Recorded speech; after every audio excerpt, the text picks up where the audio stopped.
I have an update here about Connecticut. Let's go.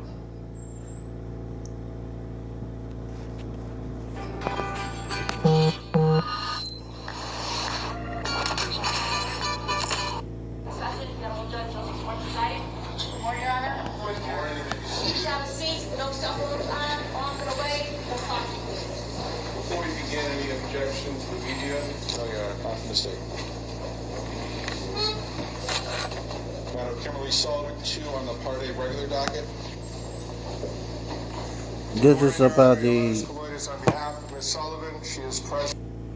this is about the Connecticut woman accused of holding stepson captive for 20 years. Let's go. And approaching. The state's filed a motion to modify the defendant's conditions of release. We are in receipt of the motions from the defendant in response. I would like to point out for the record that Connecticut Practice Book Section 3813, 3814, the Connecticut General Statutes 5469 and 5469B, and the relevant case law from those statutes gives this court the authority to modify conditions of release at any time. I disagree with the defense. There has to be a change in circumstances, and the court always has authority. The state is renewing its request for EMS monitoring and house arrest, and in the alternate GPS monitoring. The state's also requesting that if the defendant, if she has a passport, it be surrendered. The state still submits to the court this defendant is a substantial risk of flight. She faces the rest of her life, or a significant period of the rest of her life, incarcerated if she is convicted of these charges.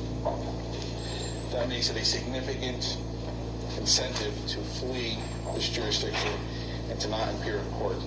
If it's come to court, face the charges, and if she's convicted, face the rest of your life in jail or flee, I think it's a pretty simple alternative. An equation would permit her to flee. This is a strong case for the state. The court has read the arrest warrant. But in addition to that strength, since the media coverage of this case, several additional witnesses have come forward. For example, a friend of the defendant's of 21 years has come forward and provided a written statement to the state, to the police, that in the 21 years she's known this defendant, she's never spoken of a stepson. She was shocked to learn she had a stepson, and that friend was never allowed in this house. Additionally, I'd like to point out to the court it's a domestic violence case. The domestic violence victim, GPS monitoring or EMS house arrest is often imposed for far less serious crimes than domestic violence matters and other matters. Yep. Since the arraignment, this victim is afraid. Sorry, This bro. victim lives in fear. I introduced myself to the victim, explained who I was. His first question in this fear is, why is she out walking around when I was locked up in a room for 20 years? He is following this on TV and social media, so he is aware of what's happening, and I say that because it would lead to his fear. Based on all that, this thing's asking basic issues. Your Honor, I respectfully and vigorously object to the state's motion. I believe it is improper, and I believe if it was to be granted, it would be unjust and a violation of my client's state and federal constitutional rights. This is the third time we are back addressing the same issues. Bond has been set. Conditions of release have been addressed by the court. The state made essentially the same arguments on prior occasions, which were considered by the court and rejected by the court. We are back now, 2 weeks later, giving the state another bite of the apple.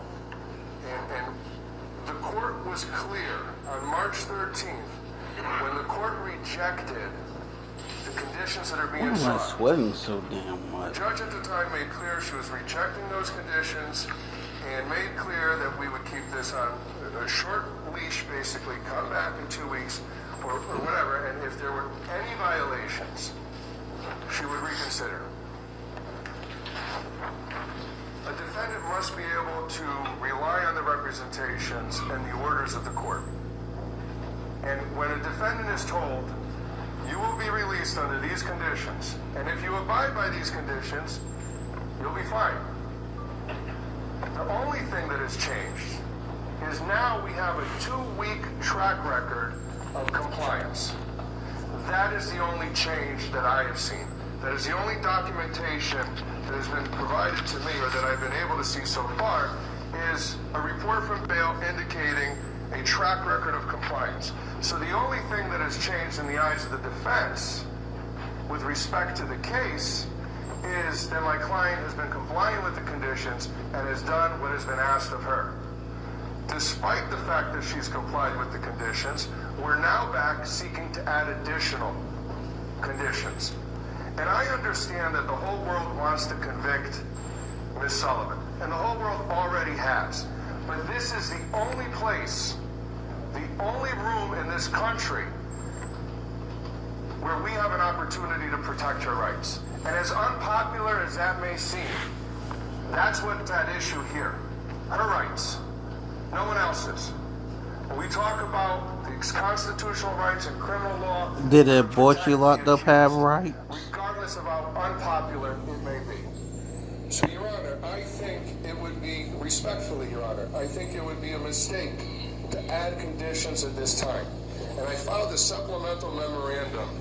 And although it's my supplemental memorandum, I think to some extent it is the strongest argument and one the court should be the most concerned about. And that is protecting my client's right to a fair trial. She is presumed innocent. Maybe not to the rest of the world, but this is the one place where that presumption should remain. And by adding conditions, the court is sending a message that she has done something wrong, or the court feels that she has done something wrong, or the court feels that something has She changed. did do something wrong, you The asshole. conditions of release, increase her monitoring, when none of that has occurred. So by granting the state's motion, a message is sent to the world that the presumption of innocence means nothing.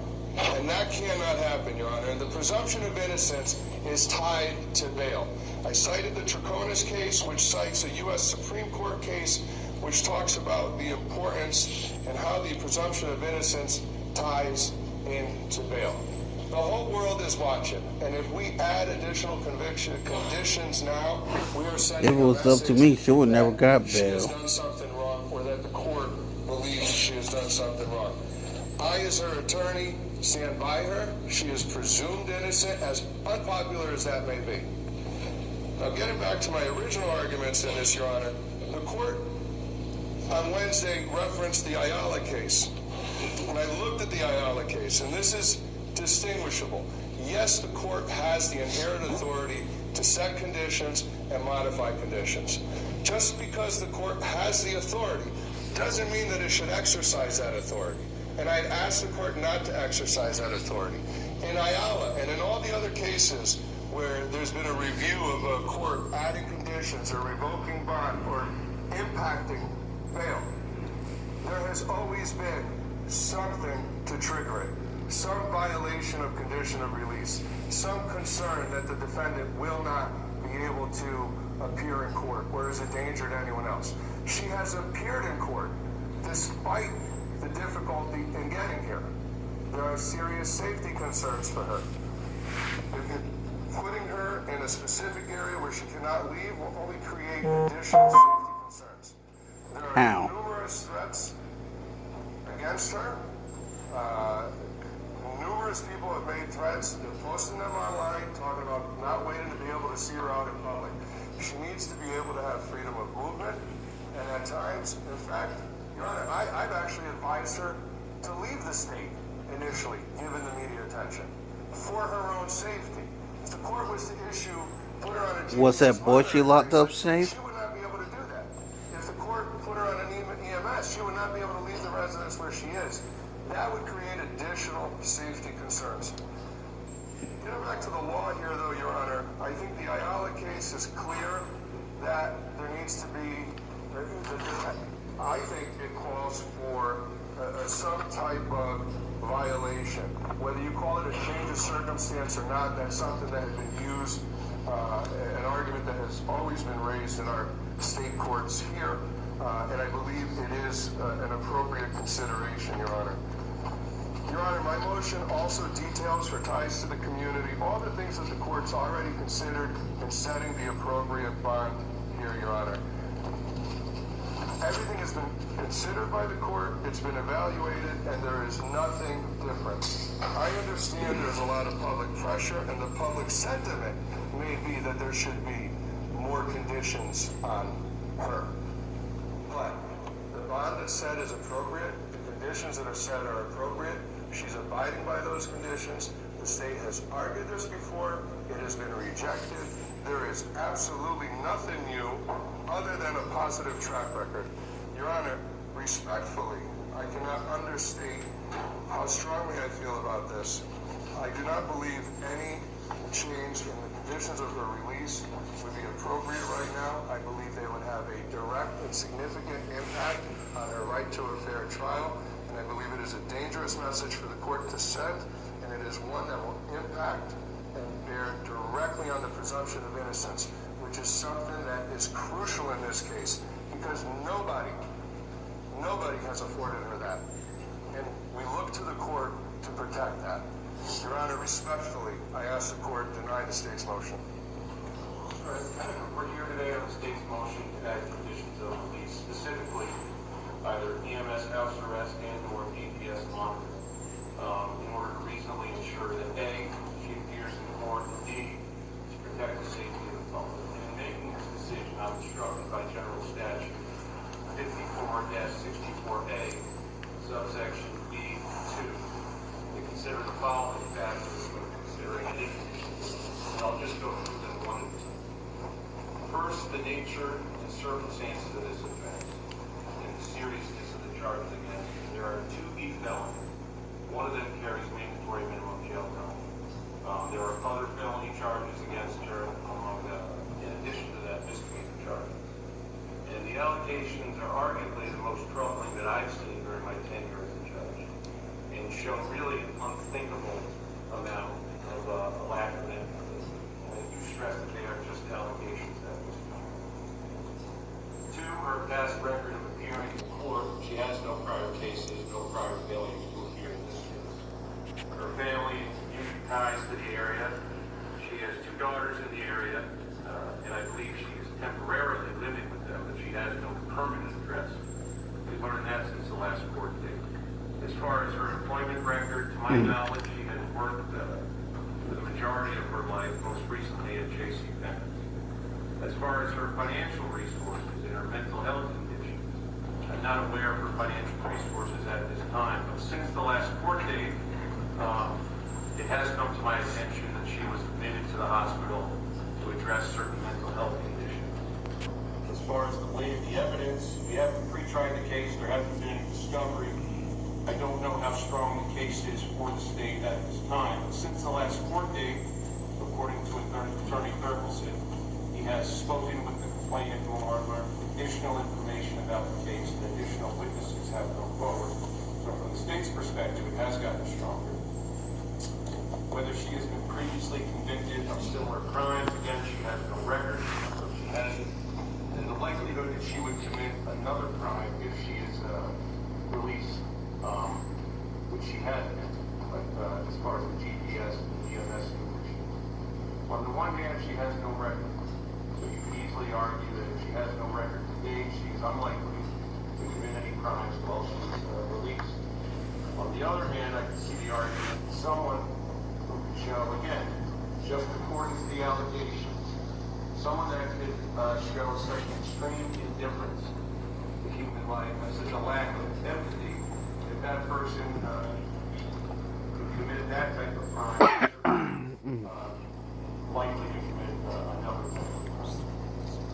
So in considering all of these factors, most specifically the serious nature of the allegations and her additional mental health conditions,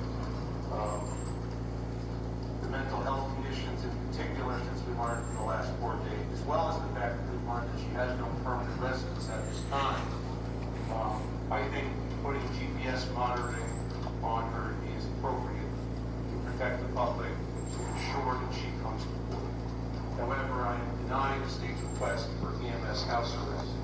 I don't believe, given the factors I consider, that is warranted. As far as next court date or any additional issues, Your Honor, may we enter a not guilty plea and make a jury election today? looking for the record.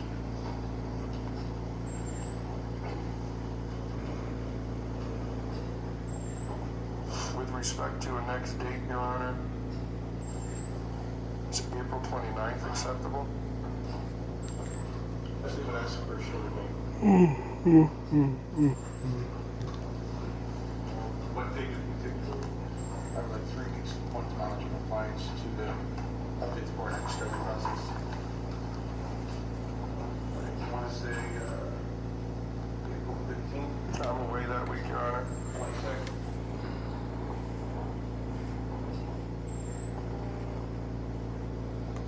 I have a conflict that day, Your Honor. Can we do the 21st? Actually,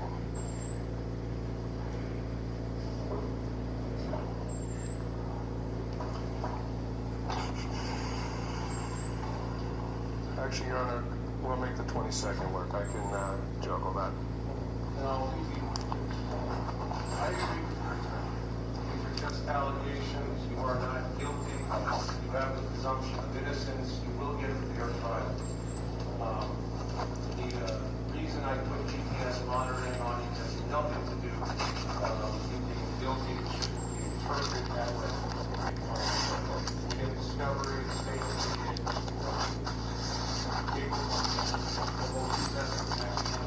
All right. Okay, we're done.